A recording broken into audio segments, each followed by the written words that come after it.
Hello and welcome back to Assetto Corsa, and in today's episode we're going to be looking at another car from the Ferrari pack. Of course, we've got a few to go, including this one that we're looking at today, which is the Ferrari 288 GTO. This is a 1980s car. It's a predecessor to the Ferrari F40, so if you think about it, a lot of this car was seen in the F40. Similar engine, bodywork, body styling is actually very similar as well. I know you guys are probably going to think, well, hang on, that doesn't look anything like a Ferrari F40. However, if you look at it very carefully, you will see links to the Ferrari F40 in there, and more so if you look at the Evolution version, I think the Evoluzione or something. If you have a look at that version of this car, which was sort of the racing version of it, or the group, I think the Group B version of this car, that version looks very, very much like an F40, and that is exactly what became the F40. So this is a very, very important car. Of course, we're going to start with the specs as usual, then we're going to go into what it's like in Assetto Corsa. So you can see me pulling out over here onto the Nürburgring Nordschleife on the Touristenfahrten. It's a very cold day, 6 degrees only. As a matter of fact, this is going to go up the same day I'm recording it, and I've got real world weather on, so this is fairly similar to the actual current conditions on the Nürburgring. 6 degrees, and it looks like it's about to rain, so it's that kind of cloud, so it is going to be quite difficult. So let's start off with the specs. This car does have a 2.9 litre V8 engine. Like I said, very similar to the F40 that comes after this. So it's a V8 engine producing 395 brake horsepower or 400 horsepower. I told you those are fairly similar. PS and horsepower are identical, whilst brake horsepower is slightly less because of where it's measured and all that kind of stuff. Or 295 kilowatts at 7,000 RPM. It also has 366 foot-pounds of torque. That equates to 496 newton meters at 3,800 RPM. And the power band is not a straight power band or a flat band anywhere, as you'd expect on cars nowadays. Of course, this car has a whole bunch of extra bits and bobs all over the place. So that means that this car is old. The engine is not flat. The engine is not as refined. It's a lot more skittish. It's a lot more... what's the right word for it? All over the place. It is a little bit all over the place. You have to be very, very careful. The power can come in very quickly because, of course, it is a turbocharged vehicle. 0 to 60 is in approximately 4.8 seconds and a top speed of... Now this is interesting. You may have seen at the start of this video I was looking at the gearing selection on this, and I found that there's something that says US version, which for some reason shows 255 miles per hour. I have no idea why. And then you've got the Evo version, which shows 189 miles per hour, which is more like the actual top speed of this car. So we're looking at 190 miles an hour as the top speed for this car. The size of the car, it's not too bad actually. It's fairly comparable to standards of cars today, so there really hasn't been too much of a change there at all. But like I said, it is a turbocharged vehicle, which means that you are going to get turbo lag because this is the 1980s that we are talking about. What other information do we need about this car? I'm just now thinking about it. Oh, that's it. That's one that's very important. It's twin turbo. It's not a single turbo. Very similar to the Ferrari F40. The Ferrari F40 was a twin turbo vehicle. So that's why I say that this car is very similar. Like the F40, I believe was a very it was just the evolution of this car. It really was the evolution of the car. Mid-engine layout, as you would expect from a Ferrari supercar, and all that power does go to the rear wheels, which means that you will get a fair amount of wheel spin.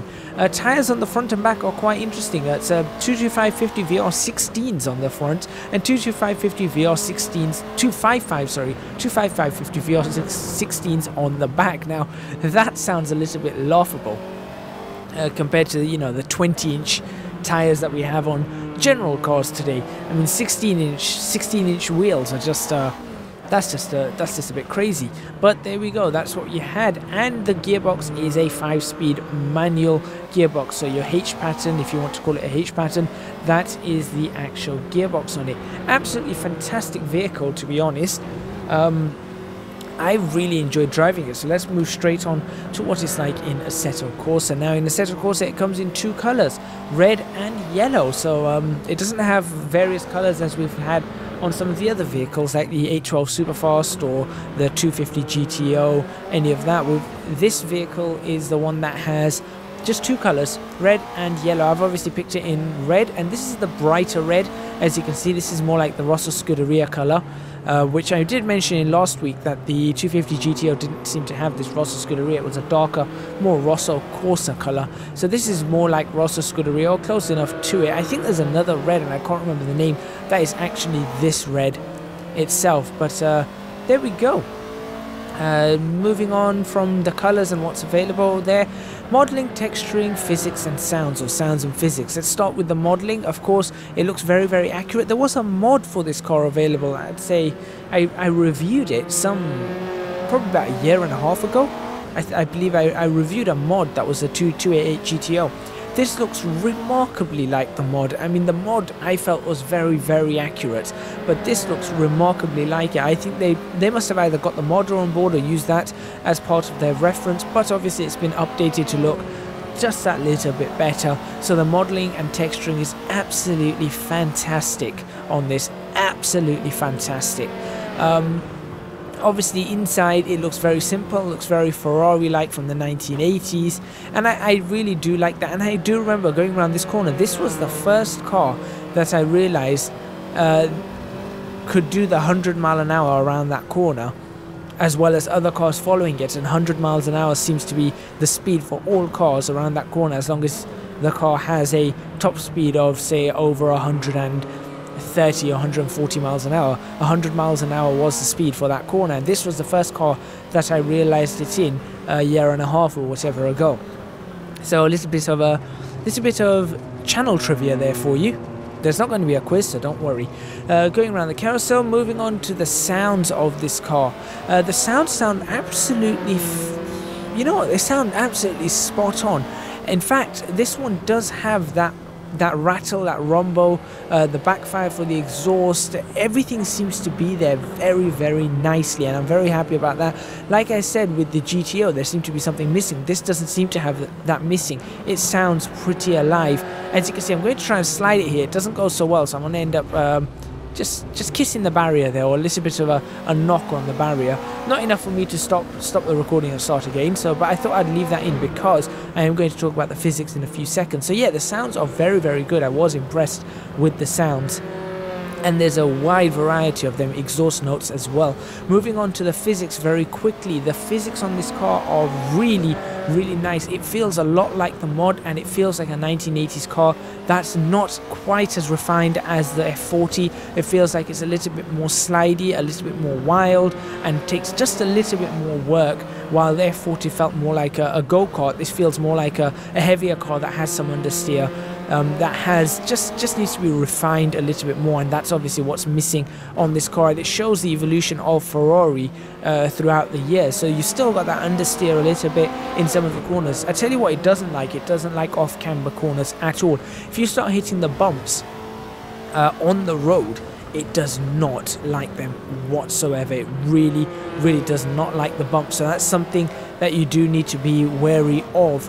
So if you're going around, try and not hit off-camber corners. However, that being said, it does like to slide quite nicely, and it can be caught with a little bit of practice. The one downside I found on this car, major downside for me, was that I'm going to try in a couple of corners to slam it into second gear without using any heel and toe method. And it's going to take it very, very easily. And that's something that I know that this car couldn't do. You had to be very, very careful when driving this vehicle. And this one, I'm going to do that. This one did not. I just managed to get it into gear, and I didn't feel any spin on the rear tires or anything like that. So that's marked down for it. What's the total score I'm going to give this? I'm going to give this car an 8.7 out of 10. If it managed to have that heel toe right, I would have probably given it something like a 9.2, but I have to give it an 8.7 out of 10. It's just missing that on the physics. On the physics side, this one is missing out. It's not as brutal or as violent as I believe it should be. But that brings us to the end of this little review. Thank you very much for watching. Please remember to hit the like button if you like this video, subscribe to the channel for more videos on Assetto Corsa.